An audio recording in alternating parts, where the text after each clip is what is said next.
غور کرو حدیث کے الفاظ پر، وہ نمازی تھی، وہ روزے دار تھی، وہ اللہ کی عبادت بھی کیا کرتی تھی، اللہ کو مانا بھی کرتی تھی، لیکن اس نے اللہ کی ایک مخلوق بلی کو باندھ دیا، اس کو بھوکا رکھا اور پیاسا رکھا، اور اس بلی کو بھوک اور پیاس کی شدت سے مار ڈالا۔ لیکن جب یہ عورت مری تو اللہ تعالیٰ نے اس کی نمازوں کے بدلے اس کو جنت نہیں دی، اس کے روزوں کے بدلے اس کو جنت نہیں دی، اس کی زکوٰۃ اور خیرات کے بدلے اس کو جنت نہیں دی۔ اللہ کے نبی فرماتے ہیں اللہ رب العالمین نے اس عورت کو جہنم کے اندر داخل کر دیا، اس لیے کہ اس نے بلی کو بھوکا اور پیاسا رکھا تھا اور مار دیا۔ نماز پڑھ لینے کا نام اسلام نہیں ہے، روزہ رکھ لینے کا نام اسلام نہیں ہے، عبادت ہے ٹھیک ہے، لیکن اسلام یہ ہے کہ تم اللہ کی مخلوق کے ساتھ بھی رحم کرو، اللہ کی مخلوق اللہ کی سرشٹی کے ساتھ بھی تمہیں رحم کا برتاؤ کرنا ہے۔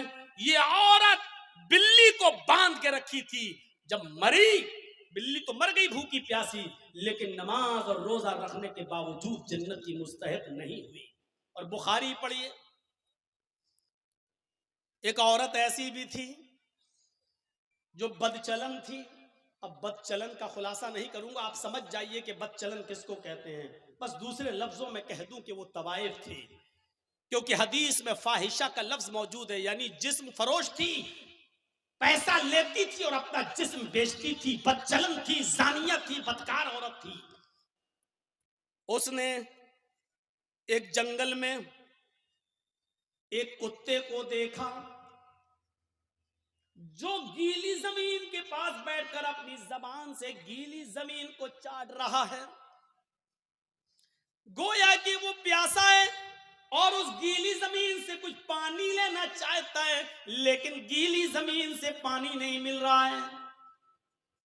حدیث کے الفاظ ہیں اس عورت کو اس کتے پر رحم آ گیا، اس نے اپنا موزہ اتارا، ایک روایت میں آتا ہے اس نے اپنی اوڑھنی اپنا دوپٹہ اتارا، اس نے اس دوپٹے کو کنویں میں ڈالا، ایک حدیث میں آتا ہے کہ اس نے اپنا موزہ، چمڑے کا موزہ چلتا تھا، وہ چمڑے کا موزہ اتارا، اپنی اوڑھنی میں باندھا، اور اس اوڑھنی کو چمڑے کے موزے کے ساتھ جب کنویں میں ڈالا تو کنویں کا پانی اس موزے میں، اس چمڑے کے ساکس میں آ گیا، پورا موزہ اس نے پانی سے بھر لیا، اور وہ کتے کے پاس آئی اور اس نے پانی اس کتے کے منہ کے پاس الٹ دیا، کتے نے اپنی زبان سے چاٹ چاٹ کر وہ پانی پی لیا۔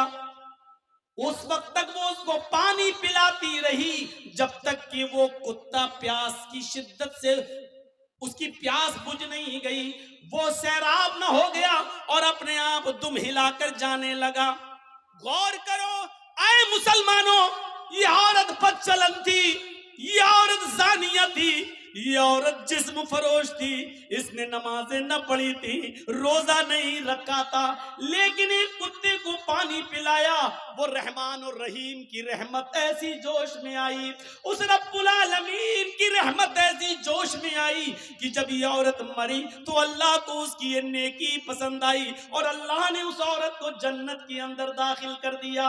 اسلام یہ بتاتا ہے کہ اللہ اپنا حق معاف کر سکتا ہے، لیکن مخلوق کا حق مارو گے تو اللہ معاف نہیں کرے گا۔ نمازوں میں سستی ہوگی اللہ معاف کر سکتا ہے، روزے میں سستی ہوگی اللہ معاف کر سکتا ہے، لیکن اگر آپ نے کسی کا حق مارا ہے تو اللہ معاف نہیں کرے گا جب تک کہ آپ کا وہ بھائی آپ کو معاف نہ کر دے۔ کتنے لوگ بیٹھے ہیں یہاں پر، کتنے یتیموں کا حق مارے بیٹھے ہوں گے، کتنا اپنے بھائیوں کا حق مارے بیٹھے ہوں گے، اور ان سب کے حق نہیں بھی مارے ہوں گے تو اپنی بیٹیوں کا اور اپنی بہنوں کا حق تو مارے ہی ہوں گے۔ کتنے لوگ ہیں جو یہ کہہ کے جاتے ہیں کہ میرے مرنے کے بعد میرے بیٹوں کے ساتھ ساتھ میری بیٹی کو بھی ہماری وراثت میں سے قرآن و حدیث کے مطابق حصہ دے دینا، اور کتنے ایسے لوگ ہیں کہ باپ کے مرنے کے بعد اپنے باپ کی وراثت میں بیٹوں کے ساتھ ساتھ وہ اپنی بہنوں کو بھی حق دیتے ہیں، اور کتنے ایسے بھائی ہیں وہ مجھے بتائیں کھڑے ہو کر کہ جنہوں نے اپنی پراپرٹی میں سے اپنی بہنوں کو بھی حصہ دیا ہو۔ حاجی صاحب ہیں, نماز پڑھنے جا رہے ہیں, لمبی داڑھی ہے, تہجد کی نماز پڑھ رہے ہیں, مر گئے لیکن اپنی پراپرٹی میں سے اپنی بہن کو حق دے کر نہیں گئے. ارے باپ کی پراپرٹی میں سے بھی حق ہے اور بھائی کی پراپرٹی میں سے بھی بہن کا حق ہے. بہن کو اللہ تعالیٰ نے لڑکی کو ہر طریقے سے حق دیا ہے. باپ بھی اپنی بیٹی کو دے گا, بھائی اپنی بہن کو دے گا, شوہر بھی اپنی بیوی کو دے گا, اور بیٹا ہے تو وہ بھی اپنی ماں کو, بیٹے کی پراپرٹی میں سے ماں کو بھی حق ملے گا. ایک عورت چاروں طرف سے حقدار ہے, سمجھ رہے؟ جیسے میری ایک بہن ہے, وہ میرے باپ کی وراثت میں بھی حصہ پائے گی, اور جرجیز کو جو حصہ ملا ہے یا جو ہم نے کمایا ہے اور خریدا ہے, پراپرٹی بنائی ہے, جرجیز کی پراپرٹی میں سے بھی وہ حقدار ہوگی. اور وہ جس شوہر کے ساتھ رہتی ہے اس شوہر کی پراپرٹی میں سے بھی اس کو ملے گا. اور اس کا جو بیٹا ہے, بیٹا اگر زمیندار ہے اور جائیداد کا مالک ہے یا کسی حصے کا حقدار ہے تو اس میں سے بھی اس کی ماں یعنی میری بہن اس میں سے بھی حصہ پائے گی.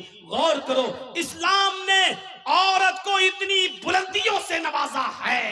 یہ میڈیا کے لوگ جو اچھالتے ہیں اور ہانکتے پھرتے ہیں اور کہتے ہیں کہ اسلام نے ظلم کیا ہے, ظلم کیا ہے, ظلم, یہ ظلم نہیں ہے. مجھے بتاؤ کہ باپ کی بھی وراثت میں سے, بیٹے کی بھی وراثت میں سے, بھائی کی بھی وراثت میں سے اور شوہر کی بھی وراثت میں سے ایسا کون سا مذہب ہے اور ایسا کون سا سمپردائے ہے جو اپنے بہن, بیٹی, بیوی کو حق دیتا ہو؟ میرے بھائیوں, یہ اسلام ہے جس نے عورت کو اتنی عزتوں سے نوازا ہے. اگر ماں ہے تو کہہ دیا کہ تیرے قدموں کے نیچے تیری اولاد کے لیے جنت ہے. اگر بیوی ہے تو کہہ دیا جو تم کھاؤ وہ اپنی بیوی کو کھلاؤ, جو تم پہنو وہ اپنی بیوی کو پہناؤ. خبردار اپنی بیوی کے گال پر کبھی تھپڑ مت مارنا. ایک عورت کو کیسی عزت دی جا رہی ہے. اگر وہ کسی کی بیوی ہے تو کہا جا رہا ہے خبردار اس کے گال پر کبھی تھپڑ مت مارنا. گال پر تھپڑ مارنے کا مطلب یہ نہیں ہے کہ گال پر نہ مارو, پیٹ پہ خوب ٹھوکو. تو مولانا صاحب تو کہہ رہے ہیں گال پہ مت مارو, اس کا مطلب گال کے علاوہ جہاں چاہو وہاں مار سکتے ہو. گال کو بولنے کا مطلب یہ ہے کہ سب سے زیادہ نازک حصہ یہ گال ہوتا ہے, یہاں ماریں گے ہو سکتا ہے کہ اس نے اپنے آپ کو بچایا اور آنکھ میں ہاتھ لگ جائے, انگلی چلی جائے اور اس کی آنکھ پھوٹ جائے. تو جب اتنے نازک جگہ پر مارنے کا حق نہیں دیا ہے تو عورت کو مارنے کا مطلب یہ نا گال پر کہ کہیں نہ مارو. کسی کنڈیشن میں دیا ہے اجازت, ہم اس طرف ابھی نہیں جانا چاہتے ہیں, پرمیشن دی ہے کسی کنڈیشن میں, لیکن اس میں بھی اتنے احتیاط کے ساتھ کہ تم ہلکی پھلکی مار سکتے ہو, وہ بھی تب جب آپ کی بیوی آپ کے منع کرنے کے باوجود اور پنچایت کا فیصلہ ماننے کے باوجود بھی آپ کے علاوہ کسی دوسرے مرد کو اپنے بستر پہ بلاتی ہے اور اس کے ساتھ رنگ رلیاں مناتی ہے اور سمجھانے کے باوجود بھی نہیں مانتی ہے, تو اب ایک آخری راستہ یہ ہے کہ اس کو ہلکی پھلکی مار سکتے ہو, لیکن اس وقت بھی گال پر نہیں, اور اتنی بھی نہیں کہ پیٹھ پر لکڑی اور ڈنڈوں کے نشان بن جائیں, اتنا بھی نہیں.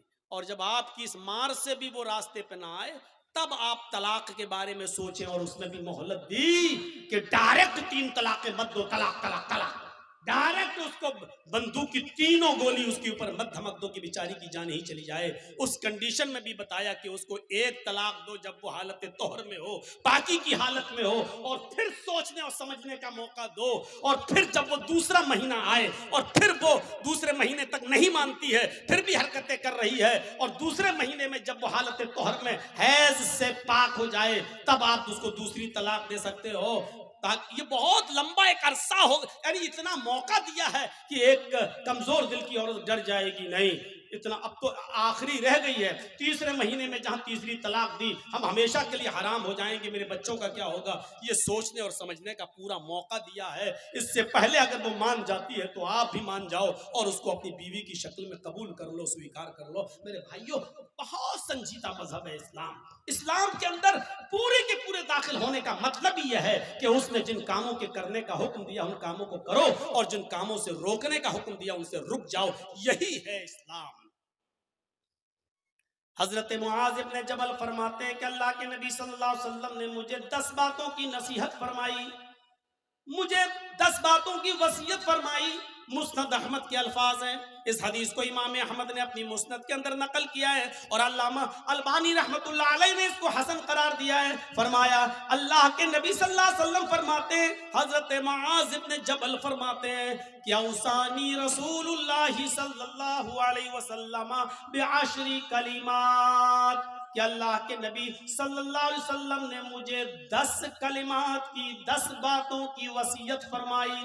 اے معاذ, یہ 10 کام تم کر لو, یہ 10 کام تمہیں ہر حال میں کرنا ہے. میرے بھائیوں, میں تشریح کرتا ہوا چلوں گا لیکن شاید میں 10 تک نہ پہنچ پاؤں, اس لیے کوشش کروں گا کہ کم سے کم 5 چیزیں تو آپ کو بتا ہی دوں. اللہ کے نبی صلی اللہ علیہ وسلم نے 10 چیزوں کی وصیت فرمائی اور 10 چیزوں میں پہلا نام یہ لیا, اے معاذ لا تشرک باللہ شیئا ان قتلت او حرقت. اے معاذ, تم کبھی کسی بھی حال میں اللہ کے ساتھ شرک مت کرنا, اللہ کے ساتھ کسی کو شریک مت ٹھہرانا, اللہ کے ساتھ کبھی کسی بھی حال میں کسی کو شریک مت کرنا.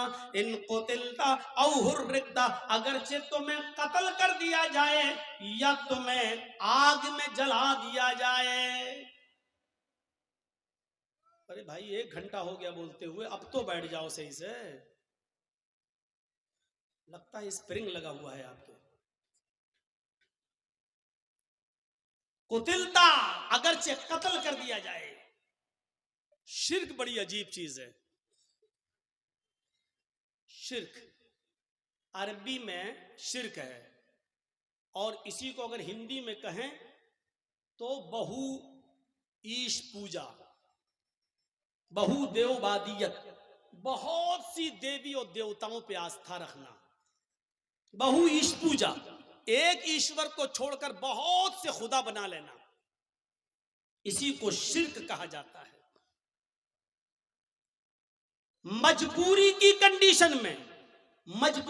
کنڈیشن میں اسلام کفر کی اجازت تو دیتا ہے. ایک یاد رکھیے گا مسئلہ, آپ کی جان جا رہی ہو, لوگ پسٹل لے کر کھڑے ہوں, آپ جنگل میں اکیلے ہوں, آپ کے دشمن آپ کو قتل کرنا چاہتے ہیں اور آپ سے کفر کرانا چاہ رہے ہیں اور کہہ رہے ہیں کہ یہ کفر کر ورنہ تیری جان لے لوں گا, تو اپنی جان بچانے کے لیے کفر کی اجازت تو ہے. مطلب اگر وہ یہ کہیں کہ اللہ کو مانتے ہو, کہ ہاں اللہ کا انکار کر, بندوق لیں کمپٹی پہ رکھ دیں, اللہ کا انکار کر, آپ جانتے ہیں یہ لوگ شوٹ کر دیں گے, مار دیں گے, بڑے ضدی لوگ ہیں, تو اللہ کا انکار کرنے سے اگر جان بچ رہی ہے تو بچا لو. میں نے اپنی اسپیڈ تھوڑی کم کر دی سمجھانے کے لیے. سمجھیے پہلے کفر کس کو کہتے ہیں اور شرک کس کو کہتے ہیں. کفر بھی حرام ہے, شرک بھی حرام ہے, لیکن کنڈیشن دیکھیے کیا ہے. اسلام کے اندر سور کا گوشت بھی حرام ہے, لیکن اگر جان جا رہی ہے آپ کی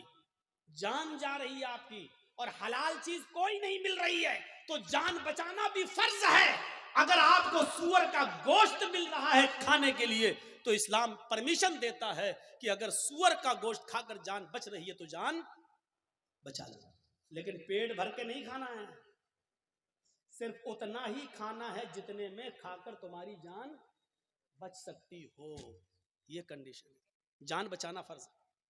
لیکن کہیں فرض ہونے کے باوجود اسلام کیٹیگری دیکھیے, مجبوری ہے اور جان جانے والی ہے, کفر سے کرنے سے تو جان بچ رہی ہے. اللہ کے نبی فرماتے ہیں کہ کفر سے جان بچ رہی ہے تو بچا لو, لیکن دل سے اللہ کا انکار مت کرنا. ان کے منہ پہ کہہ دینا ہاں نہیں میں اللہ کو مانتا ہی نہیں ہوں, میں اللہ کو مانتا, صرف زبان سے کہنا, دل میں عقیدہ نہیں ہونا چاہیے.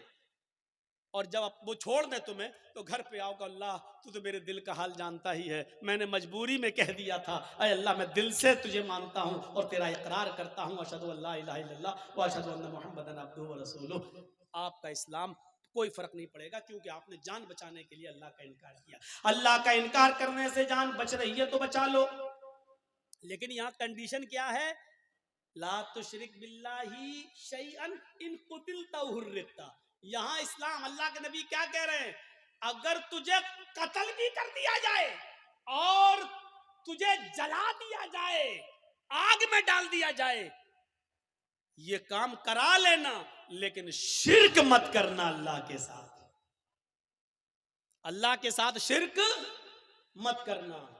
مولانا جرجیس مر گئے، جرجیس کی قبر بن گئی، جرجیس کا مزار بن گیا، بیٹا بیٹی اللہ سے مانگو، آئے اللہ 10 سالیں ہو گئی، بیٹا نہیں ہوا، بیٹی نہیں ہوئی، اللہ مجھے نیک بیٹا دے، مجھے نیک بیٹی دے، ٹھیک ہے۔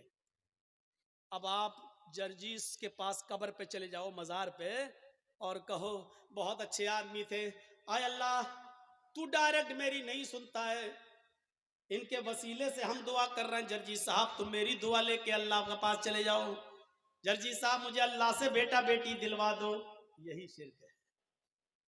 میں نے کہہ دیا جو کہنا تھا، سمجھداروں کے لیے اشارہ کافی ہے، کوئی ضروری ہے کسی کا نام لیا جائے؟ جب بغیر نام لیے بات بن رہی ہو تو نام نہیں لینا چاہیے۔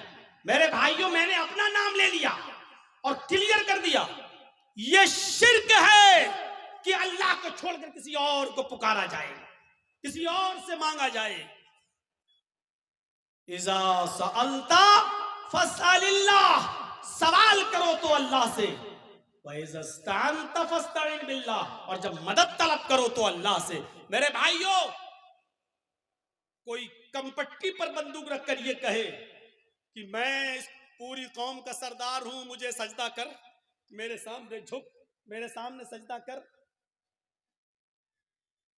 یا میرے سردار کو سجدہ کرو، یہ میرے سردار ہیں، تو اللہ کا انکار کر کے جان بچ رہی ہے تو بچا لو، لیکن اگر کسی کو سجدہ کر کے جان بچ رہی ہے تو یہاں اسلام آپ کو جان بچانے کی اجازت نہیں دیتا، سجدہ کرنے کی اجازت نہیں دیتا۔ یہاں کہا ہے اللہ کے رسول نے، اے معاذ شرک مت کرنا، اللہ کا انکار کر کے جان بچ رہی ہے تو بچا لینا، لیکن اگر اللہ کے علاوہ کسی غیر کو سجدہ کرنا پڑے تو کسی غیر کے سامنے سر جھکا کر اپنی جان مت بچانا۔ اگر وہ تمہیں مارنا چاہیں تو مار دیں، قتلتا قتل کرنا چاہیں تو قتل کر دیں، حرتا جلا کر آگ میں ڈال کر تمہیں کوئلہ بنانا چاہیں تو بنا دیں، راکھ کرنا چاہیں تو کر دیں، یہ اپنے جسم کو دنیا میں کرا لینا، لیکن کسی غیر کے سامنے سجدہ مت کرنا۔ اوف، اب آپ سمجھ گئے کتنی امپورٹنٹ بات ہے۔ اب ہر مسلمان غور کرے کتنا پرسنٹ مسلمان ہے، پہلے تو یہ غور کرے کہ وہ مسلمان ہے یا نہیں، پھر یہ غور کرے ہے تو کتنا پرسنٹ، کتنا پرسنٹ وہ مسلمان ہے۔ مجھے تو نہیں لگتا کہ کوئی آدمی 10% بھی کہہ سکے کہ میں 10% بھی مسلمان ہوں۔ آگے آنے والے واقعات، ابھی ہم چل رہے ہیں آپ کی طرف۔ میرے بھائیوں، عقل بھی نہیں مانتی اس بات کو۔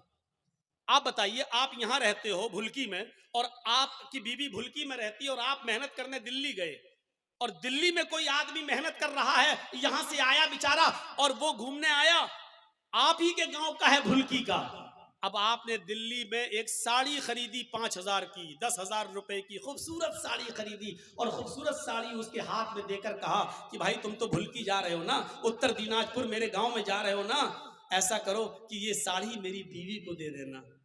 شوہر نے محنت کی، مزدوری کی، اچھا کمایا، اور اس کے بعد ایک ساڑی خرید کر اپنے دوست کو دی اور کہا کہ میرے گاؤں میں جانا اور میری بیوی کو دے دینا۔ دوست گھر پہ آیا، دروازے کو دستک دی، بیوی نے دروازہ کھولا، آئیے بیٹھیے، کیا ہوا؟ اے آپ کے ہسبینڈ نے آپ کے لیے ساڑی بھیجی ہے۔ اس نے ساڑی دی، اوہ اتنی خوبصورت ساڑی، آئیے آئیے بیٹھیے، چائے پی کے جائیے۔ اس نے دروازے کھولے۔ اب حقیقت کیا ہے؟ اس عورت کو تعریف کس کی کرنا چاہیے، شوہر کی یا ساڑی دینے والے کی؟ آپ کی عقل بھی کہے گی یار جس نے ساڑی بھیجی ہے اس کی تعریف، کتنے اچھے ہیں میرے شوہر، دیکھو اتنی دور سے بھی مجھ سے کتنا پیار کرتے ہیں اور مجھے کتنا مانتے ہیں، میرا خیال رکھتے ہیں، ساڑی بھیجی۔ اب وہ عورت بجائے شوہر کے تعریف کرنے کے اپنے دل کے سارے دروازے اس ساڑی لانے والے کے لیے کھول دے۔ ایکسکیوز می، آئیے چائے پی لیجئے، آپ کتنے اچھے ہیں، آپ ہمارے لیے ساڑی لے کے آئے ہیں، چلیے کہیں ڈیٹ پہ چلتے ہیں، چلیے کہیں گھومنے چلتے ہیں، اسی کی تعریف کے پل باندھنے لگے۔ اور شوہر کو اگر پتہ چل جائے دلی میں بیٹھے ہوئے آج کے اس کمپیوٹرائزڈ دور کے اندر کہ کمبخت ساڑی میں نے بھیجی، اور بے غیرت دل دے بیٹھی ساڑی دینے والے کو، وہیں سے موبائل کرے گا، فون کی گھنٹی بجے گی، بیوی اٹھائے گی، کچھ سنے گا نہیں، کہے گا طلاق طلاق طلاق۔ کم بخت، ساڑی میں بھیجوں تعریف دوسرے کی کر رہی ہے، ساڑی میں بھیجوں گھوم رہی دوسرے کے ساتھ. اللہ نے نبیوں کو بھیجا، رسولوں کو بھیجا، پیروں کو، ولیوں کو بھیجا کہ جاؤ تم میرے دین کا پرچار کرو اور اسلام کی اور توحید کی دعوت کو بلند کرو. بجائے اس کے کہ ہم اللہ کی حمد و ثنا بیان کریں، اسی کو مشکل کشا مانیں، اسی کو حاجت روا سمجھیں، اب ہم اللہ کو چھوڑ کر کہیں کہ تمہارے در پہ آیا ہوں جھولا جھولی بھر کے جاؤں گا ورنہ مر کے جاؤں گا. تو میرے بھائیوں، اس سے بڑی بے غیرتی کی بات کیا ہو سکتی ہے؟ جیسے ایک شوہر اپنی بیوی کی بے غیرتی برداشت نہیں کر سکتا، ایسے ہی اللہ بھی اس بے غیرتی کو برداشت نہیں کر سکتا کہ بندہ مجھے چھوڑ کر میرے ہی ہم ہی تمہارے جیسے بندوں سے مانگے. ارے تم کو کھانے کی ضرورت پڑتی ہے، ان کو بھی پڑتی ہے، تم پیتے ہو وہ بھی پیتے ہیں، تم کو بخار آتا ہے ان کو بھی آتا ہے، تمہیں سر میں درد ہوتا ہے ان کو بھی سر میں درد ہوتا ہے، تم کو پیشاب و پائخانے کی ضرورت ہوتی ہے ان کو بھی ہوتی ہے. وہ خود ہماری روزی روٹی کے محتاج ہیں، وہ خود ہمارے مدد کے محتاج ہیں، وہ تمہاری مدد کیا کریں گے؟ میرے پیارے ساتھیوں، اس چیز کو سمجھ لیجئے تو اسلام کے اندر پورے کے پورے آپ داخل ہو جائیں گے. تو پہلی چیز یہیں پر اسٹاپ، لا تشرک باللہ شیئا ان قتلت او حرقت. پہلی چیز کاٹ دیا جائے، ٹکڑے ٹکڑے کر دیا جائے یا جلا دیا جائے، اپنے آپ کو جلا لینا، کٹوا لینا، لیکن غیر اللہ کو سجدہ نہ کرنا، شرک مت کرنا. پہلی چیز. دوسری چیز آئیے نوجوانوں تمہارے لیے بہترین چیز، وَلَا تَعُقَّنَّ وَالِدَيْكَ وَإِنْ أَمَرَاكَ أَن تَخْرُجَ مِنْ أَهْلِكَ وَمَالِكَ. کبھی کسی بھی حال میں اپنے پیرنٹس کی، اپنے ماں باپ کی نافرمانی مت کرنا، ان کے ساتھ برا سلوک مت کرنا، ان کا دل کبھی مت دکھانا. آگے والے جملے میرے بھائیوں ہماری آنکھیں کھول دیں گے. وَإِنَّ أَمَرَاكَ أَن تَخْرُجَ مِنْ أَهْلِكَ وَمَالِكَ. اگر جب تمہیں تمہارے والدین، تمہیں تمہارے ماں اور باپ دونوں تمہارے گھر سے، اپنے گھر سے نہیں، وہ تو گھر ہے ہی، تم نے محنت کر کے جو گھر کمایا ہے اور بنائی ہے بلڈنگ، اور تم نے جو شادی کی ہے، اگر وہ تمہیں حکم دیں کہ تم اپنے گھر سے نکل جاؤ تو اپنے باپ کا حکم مانتے ہوئے تمہیں اپنا گھر چھوڑنا پڑے گا. وہ اگر وہ کہیں کہ تم اپنے اہل و عیال، بیوی بچوں کو بھی چھوڑ دو اور بھاگو یہاں سے، تو تمہیں اپنے ماں باپ کی بات مان کر اپنے بیوی بچوں کو بھی چھوڑنا پڑے گا. یہ ایک الگ مسئلہ ہے کہ اگر باپ غلطی پر ہو اور بیٹے کی غلطی نہ ہو. میں ابھی اس طرف نہیں جانا چاہ رہا ہوں، میں صرف یہ بتانا چاہتا ہوں کہ ماں باپ کا مقام کتنا بڑا ہے اور والدین کی اہمیت کتنی بڑی ہے. اللہ کے نبی کہہ رہے ہیں گھر تمہارا، تم نے محنت کر کے کمایا بنایا ٹھیک، لیکن اگر تمہارے باپ کا اے جرجیس جاؤ یہاں سے ہٹو، جرجیس کو اپنی کمائی والا گھر چھوڑنا پڑے گا باپ کا حکم مانتے ہوئے. یہ تمہاری بیوی بڑی نافرمان ہے، اللہ کی ناشکری ہے، چھوڑو اس کو، چلو، ہمیں چھوڑنا پڑے. اور اس کی ایک مثال میں آپ کو دینا چاہتا ہوں، ذرا سنیے گا. حضرت ابراہیم علیہ السلام اپنے بیٹے اسماعیل علیہ السلام سے ملک شام میں ملنے کے لیے گئے. دروازے کو دستک دی، ان کی بیوی نے دروازہ کھولا. ذرا سنیے گا، بڑا دلچسپ واقعہ ہے، میں نے آہستہ اسپیڈ کم کر دی ہے تاکہ آپ کو سمجھاؤں. ابراہیم علیہ السلام اپنے بیٹے سے ملنے گئے، دروازے کو دستک دی، بہو نے، بیٹے کی بیوی نے دروازہ کھولا، اور جیسی دروازہ کھولا تو کیا دیکھتی ہے؟ سامنے ایک بوڑھا آدمی کھڑا ہے. السلام علیکم. کا وعلیکم السلام. کہا مجھے اسماعیل سے ملنا ہے. بیوی کو نہیں معلوم کہ یہ میرے سسر ہیں، لیکن سسر کو معلوم ہے کہ یہ میرے بیٹے اسماعیل کا گھر ہے اور یہ اس کی بیوی ہے، لیکن بتا نہیں رہے کہ میں تمہارا سسر ہوں. کہا کہ بیٹی مجھے تمہارے ہسبینڈ سے ملنا ہے، مجھے تمہارے شوہر سے ملنا ہے. کہا کہ وہ تو جنگل میں شکار کرنے گئے ہیں، گھر میں کھانے پینے کو کچھ نہیں تھا، اس لیے وہ جنگل میں چلے گئے، شکار کر کے لائیں گے، شام کو گوشت آئے گا تب ہانڈی پکے گی. اچھا ایسے حالات ہیں تمہارے گھر کے؟ کہا بہت برے حالات ہیں. غور کرنا جملے پر، ہاں بہت برے حالات ہیں. بیٹی تمہارے گھر کی گزر بسر کیسی چل رہی ہے؟ تو جواب دیا بہت بری، بھوک مری کی نوبت ہے. صبح کھانے کو مل جاتا ہے تو شام کو بھوکے سوتے ہیں، اور شام کو اگر کھا لیتے ہیں تو صبح بھوکے اٹھتے ہیں اور شام تک کچھ نہیں ملتا. بہت بری کنڈیشن ہے میرے گھر کی. ابراہیم علیہ السلام جانے لگے کہنے لگے بیٹی جب تمہارے ہسبینڈ گھر پہ آ جائیں، اب سنو، جب تمہارے ہسبینڈ گھر پہ آ جائیں تو ان سے کہنا کہ ایک اولڈ مین آیا تھا، ایک بوڑھا آدمی تشریف لایا تھا، اس نے تمہیں سلام کہا ہے اور کہا ہے کہ اپنے گھر کی چوکھٹ بدل دو، تمہارے گھر کی چوکھٹ ٹھیک نہیں ہے۔ چوکھٹ سمجھتے ہیں نا، وہ گھر کا مین گیٹ کا جو دروازہ ہوتا ہے، چوکھٹ جس میں آدمی اندر گھستا ہے گھر کے دروازے سے، وہ چوکھٹ۔ اپنے ہسبینڈ سے کہنا کہ تمہارے گھر کی چوکھٹ اچھی نہیں ہے، ٹھیک نہیں ہے، اس کو بدل دو۔ یہ کہہ کر ابراہیم علیہ السلام چلے گئے اور ان کی بیوی گھر کی چوکھٹ دیکھ رہی ہے، یہ بڈھا سٹیا گیا کیا، یہ بڈھے کو پاگل ہے کیا، کتنی اچھی چوکھٹ ہے، مضبوط چوکھٹ ہے، گرمیوں میں ہوا آتی ہے، سردیوں میں دھوپ آتی ہے، وہ کہہ رہا ہے کہ تیری چوکھٹ خراب ہے، یہ بڈھا سٹیا گیا۔ شام کو جب اسماعیل علیہ السلام گھر پہ آئے، اور نوجوانوں سنو، اپنے ماں باپ کو خون کے آنسو رلانے والوں، اپنی ماں کو رلانے والوں، اپنے باپ کو ستانے والوں سنو، ابراہیم علیہ السلام کا بیٹا اسماعیل جب گھر پہ آیا گوشت لے کر، بیوی بنانے لگی، وہ بناتے بناتے کہنے لگی اسماعیل آج ایک بڈھا آدمی آیا تھا۔ اسماعیل علیہ السلام نے کہا اچھا کوئی ضرورت رہی ہوگی بیچارے کو؟ کہا نہیں، اس نے تمہیں سلام کہا ہے، سمجھ گئے کہ سلام اگر کہا ہے تو وہ میرا باپ ہے۔ اچھا ایسی ایسی شکل تھی؟ جی بوڑھا آدمی آیا تھا، جی سلام کہا مجھے، جی۔ کہا اچھا اور کیا کہا؟ کہا اس نے مجھ سے کہ اب جب تمہارے شوہر گھر پہ آ جائیں، ہسبینڈ گھر پہ آ جائیں تو ان سے کہنا کہ تمہارے گھر کی چوکھٹ ٹھیک نہیں ہے، اس کو بدل دو۔ بڈھا سٹیا گیا تھا۔ اسماعیل علیہ السلام نے کہا اچھا اس نے کچھ پوچھا تھا تم سے؟ کہاں پوچھا تھا کہ گھر میں گزر بسر کیسی چل رہی ہے، تو میں نے کہہ دیا کہ اچھی نہیں چل رہی، جو سچائی تھی بتا دی، صبح کھا لو تو شام کو نہیں ملتا، شام کو کھا لو تو صبح نہیں ملتا۔ انہوں نے کہا بس یہی تمہارا جملہ سن کر، یہی ورڈز سن کر انہوں نے کہا کہ اپنے گھر کی چوکھٹ بدل لو۔ کیا مطلب؟ کہا میری بیوی، انہوں نے جب یہ دیکھا کہ تم نے اللہ کا شکر ادا نہیں کیا، جب پوچھا کہ گھر کی گزر بسر کیسی چل رہی، تو تمہیں کہنا چاہیے تھا کہ الحمدللہ اللہ نے مجھے جس حال میں رکھا ہے اللہ کا شکر ہے، بس زندہ ہوں، اور اللہ مجھے جس حال میں بھی رکھے میں ہمیشہ اس کے دیے ہوئے رزق پر خوش ہوں، وہ جس حال میں بھی مجھے رکھتا ہے میں اس کی دیے ہوئے رزق پر میں راضی ہوں اور خوش ہوں۔ تمہیں یہ جملے کہنا چاہیے تھا، لیکن تم نے اللہ کی نافرمانی کر دی، تم نے یہ کہہ دیا کہ مجھے اچھی زندگی نہیں مل رہی ہے، میں بڑی تنگ دستی میں اپنی زندگی گزار رہی ہوں، میرے باپ نے سوچ لیا کہ تم اللہ کی نافرمان بندی ہو۔ آئے میری بیوی، انہوں نے گھر کی اس چوکھٹ کو بدلنے کے لیے نہیں کہا ہے، جو گھر کی چوکھٹ ہے، یہ دروازے کے اوپر جو چوکھٹ ہے اس کو بدلنے کے لیے نہیں کہا ہے، انہوں نے چوکھٹ بدلنے کے لیے کہا ہے۔ اس کا مطلب یہ ہے کہ انہوں نے اپنی بیوی بدلنے کے، انہوں نے میری بیوی بدلنے کی بات کہی ہے،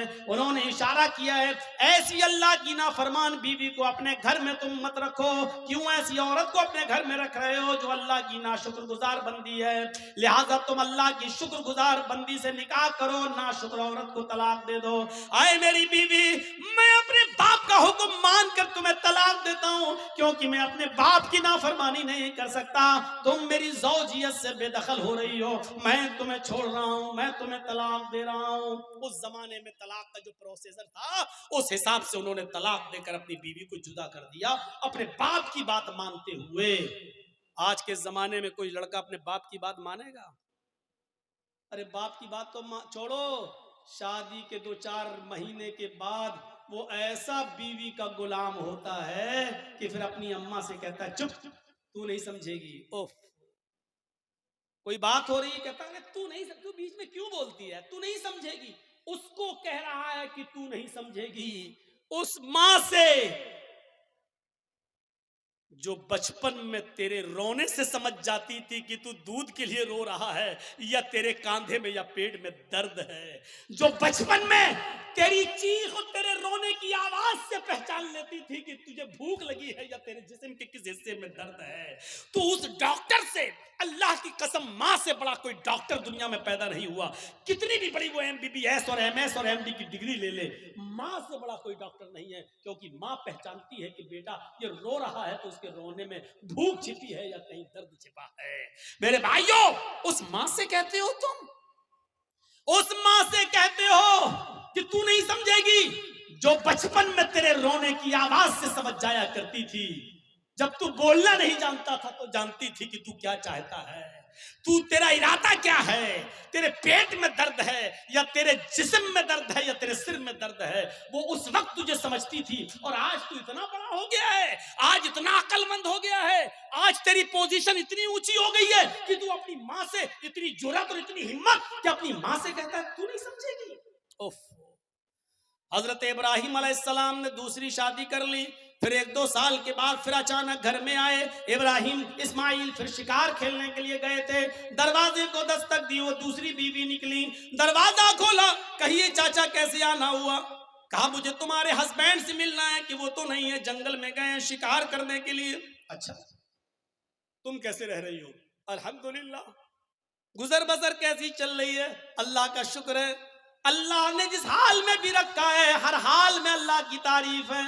فرمایا میری بیٹی, جب تمہارے شوہر گھر پہ آ جائیں تو ان سے کہنا کہ ایک بوڑھا آدمی آیا تھا, انہوں نے سلام کہا ہے, اور چلتے چلتے اس نے یہ نصیحت کی ہے کہ اپنے گھر کی چوکھٹ کو برقرار رکھنا, اس کو بدلنے کی ضرورت نہیں ہے. گھر کی چوکھٹ ٹھیک ہے, یہ عورت بھی کہتی ہے بڈھا سٹی آ گیا, بدلنے کی تو کوئی بات ہی نہیں ہو رہی. اسماعیل علیہ السلام جب گھر پہ آئے تو بیوی نے پوری بات بتائی. اسماعیل علیہ السلام خوش ہو کر کہنے لگے میری بیوی وہ میرے باپ تھے اور گھر کی چوکھٹ تم ہو. انہوں نے کہا برقرار رکھنا, اس کا مطلب یہ کہ اپنی بیوی کو اچھی طریقے سے رکھنا یہ اللہ کی بڑی نیک و فرما بردار بندی ہے. باپ کی تمنا یہ ہوتی تھی کہ ہمیں جو ہے میرے بیٹے کو اچھی بہو بیوی ملے, مجھے اچھی بہو ملے. اور جہاں بیٹوں کے حق ہیں باپ کے اوپر, وہاں حق ایک یہ بھی ہے کہ وہ اچھی اور دیندار لڑکی سے شادی کرائے. آج کن سے شادیاں کرا رہے ہو اپنی بیٹیوں کی؟ ماں باپ. پہلی بات تو اب ماں باپ کو بیچاروں کو تو اب دیکھنے کا موقع ہی نہیں ملتا ہے. اب تو لڑکے اور لڑکیاں خود ہی سیٹ کر لیتے ہیں. اب تو ماں باپ بیچارے ان کی بات مان لیتے ہیں, اگر نہیں مانیں گے تو یہ لڑکی میری بیٹی میری ناک کٹا کے رکھ دے گی اور مجھے بدنام کر دے گی, اس لیے جہاں چاہ رہی ہے وہاں کر دو بس. تو یہ ہے. تو میرے بھائیوں ہم غور کریں, جہاں تھوڑی بہت انسانیت باقی ہے, تھوڑا بہت دین باقی ہے, جہاں کی اولاد آج بھی شادی کے معاملات اپنے ماں باپ کے اوپر چھوڑ دیتے ہیں, وہ ذرا غور کریں ان کے ماں باپ کی اپنے بچوں کی شادیاں کس جگہ کرا رہے ہیں.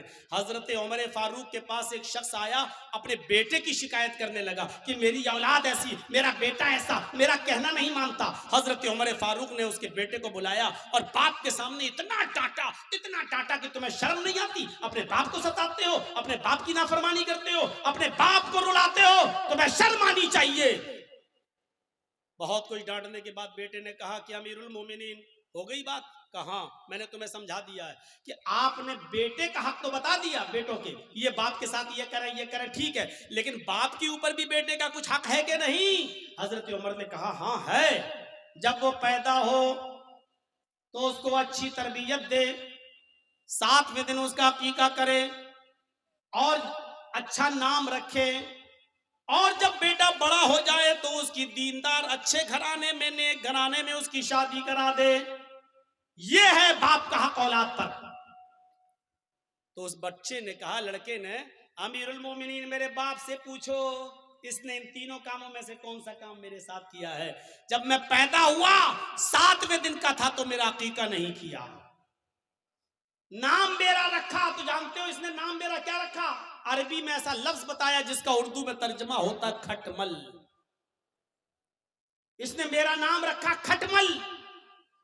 اور تیسرا, جب میں بڑا ہوا تو شادی کرا دی ایک مجوسی لڑکی کے ساتھ, ایک ان پڑھ جاہل گدار جو جانتی نہیں ہے کہ شوہر کا حق کیا ہے, اس نے ایک نافرمان عورت کے ساتھ میری شادی کرا دی. تینوں کام اس نے نہیں کیے. پھر حضرت عمر فاروق نے باپ کو ڈانٹا, کہا بیٹے کی شکایت کرتے ہو, اپنی غلطی نہیں بتاتے ہو کہ تمہاری غلطی کیا ہے. تم نے جب اپنی اولاد کا حق ادا نہیں کیا تو اب بھگتو. دیکھو اور اب یہ سارے ظلم و زیادتی سہو، اب تو تمہیں سہنا پڑے گا۔ میرے بھائیوں، ایک صحابی رسول ہیں، اپنی ماں کو خانہ کعبہ کا طواف کرا رہے ہیں، ان کی ماں پیروں سے لنگڑی ہے۔ علامہ ہیثمی نے اپنی کتاب مجموع الزوائد کے اندر اس واقعے کو نقل کیا ہے، ذرا غور سے سنیے گا۔ ان کی ماں آنکھوں سے اندھی ہے، پیروں سے لنگڑی ہے، بوڑھی ہے، کہنے لگی بیٹا مجھے خانہ کعبہ کا طواف کرا دے، میرے بیٹے مجھے عمرہ کرا دے، میرے بیٹے میں طواف کرنا چاہتی ہوں۔ اس کے بیٹے نے اپنی ماں کو پکڑا اور خانہ کعبہ تک لے گیا، سواری کا انتظام کیا اور لے گیا، اور خانہ کعبہ پہنچنے کے بعد وہ چونکہ پیروں سے لنگڑی تھی، آنکھوں سے اندھی تھی، اس لیے وہ چل نہیں سکتی تھی، اس لیے بیٹے نے اس کو اپنی پیٹھ کے اوپر لاد لیا۔ اس زمانے میں وہیل چیئر چلتی ہیں، اس زمانے میں وہیل چیئر بھی نہیں تھی، اس نے اپنے کاندھے پر اپنی پیٹھ پر اپنی ماں کو لاد لیا۔ اس نے 1 چکر پورا کیا، 2 چکر پورے کیے، 3 چکر پورے کیے، 4 چکر، 5 چکر، اور 5ویں چکر کو پورا کرنے کے بعد جب 6ٹا چکر لگانے لگا تو اس کی مڈبھیڑ ہو گئی، وہ ٹکرا گیا حضرت عمر فاروق رضی اللہ تعالیٰ عنہ سے، اپنی پیٹھ پر اپنی ماں کو لادے ہوئے، اور اپنی ماں اپنے حضرت عمر سے ٹکرا گیا۔ حضرت عمر نے کہا ٹھیک ٹھیک ٹھیک چلیے، سلام ہوا، السلام علیکم، وعلیکم السلام۔ جب اس نے 7 چکر پورے کر لیے تو حضرت عمر کے فاروق کے پاس آیا۔ حضرت عمر نے کہا ماشاءاللہ، اپنی ماں کی بڑی خدمت کر رہے ہو تم، اس بوڑھی ماں کو تم نے طواف کرایا اپنی پیٹھ پر لاد کر۔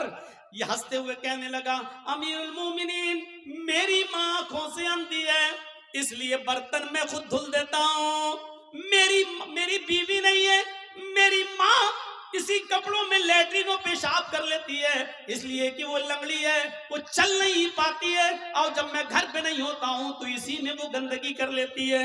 امیر المومنین، میں اپنی ماں کا پیشاب اور پیخانہ بھی صاف کرتا ہوں، اپنے ماں کے کپڑے بھی دھلتا ہوں، اور آج میری ماں نے کہا کہ مجھے طواف کرا دے تو میں اس کو یہاں تک لے آیا، اور میں نے اپنی پیٹھ پر لاد کر اپنی ماں کو طواف بھی کرا دیا۔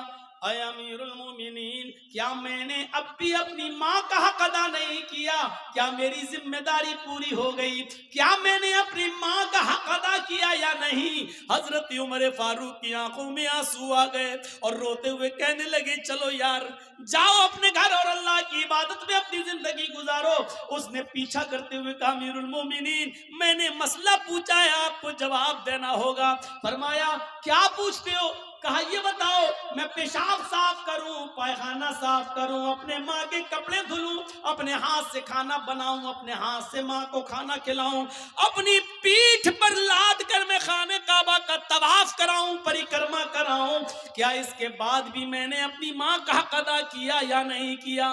حضرت عمر کہتے ہیں سن، جب تجھے تیری ماں جن رہی تھی، جب تجھے تیری ماں پیدا کر رہی تھی، جب اپنے پیٹ سے تجھے باہر کر رہی تھی، اس کو جو درد ہو رہا تھا، جو لیور پین ہو رہا تھا، اس کو جو درد ہو رہا تھا تجھے جنتے وقت، تجھے پیدا کرتے وقت، اور اس درد میں جو اس نے پہلی آہ نکالی، جو اس نے درد میں پہلی آواز نکالی، آہ، اس نے اپنی زبان سے جو پہلا جملہ ادا کیا، آہ، جو اس نے آہ کی آواز نکالی، آئے میرے دوست، ابھی تو نے اپنی ماں کی پہلی آہ کا بھی حق ادا نہیں کیا، تو اس کی پورے جیون کا اور پوری لائف کا اور پوری زندگی کا حق ادا کیا کرے گا؟ ابھی تو نے اس کی پہلی چیخ کا بھی حق ادا نہیں کیا، اس کی زندگی کے حق کے بارے میں پوچھتا ہے، کیا ہو گیا؟ ابھی تو ایک آہ کا بھی حق ادا نہیں ہوا۔ یہ ہے ماں کا مقام، یہ ہے ماں کا مرتبہ، یہ ہے ماں کا درجہ۔ اگر آپ نماز پڑھتے ہیں لیکن آپ کی ماں آپ سے خوش نہیں ہے تو بیکار ہے آپ کی نماز۔ آپ روزہ رکھتے ہیں، آپ کی ماں آپ سے ناراض ہے تو بیکار ہے آپ کے روزے۔ آپ کتنی بھی عبادتیں کر لیں، کتنی بھی اللہ کی پوجا پاٹ کر لیں، کتنی بھی قرآن کی تلاوت کر لیں، لیکن آپ کے ماں اور باپ آپ سے ناراض ہے تو آپ کی عبادتیں آپ کے منہ پہ ماری جائیں۔ عبادت بھی شرط کے ساتھ ہوتی ہے۔ ڈاکٹر دوا دیتا ہے تو پرہیز بھی بتاتا ہے۔ اللہ نے کہا ہے نماز پڑھو تو یہ بھی کہا ہے کہ اس کے ساتھ ساتھ یہ بھی کرو۔ میرے بھائیوں، رمضان کا مہینہ آ رہا ہے، روزہ رکھنے سے پہلے سوچ لینا کہ تمہارے ماں باپ تو تم سے ناراض نہیں ہیں۔ نمازیں پڑھتے ہو تو سوچ لینا، سردیوں میں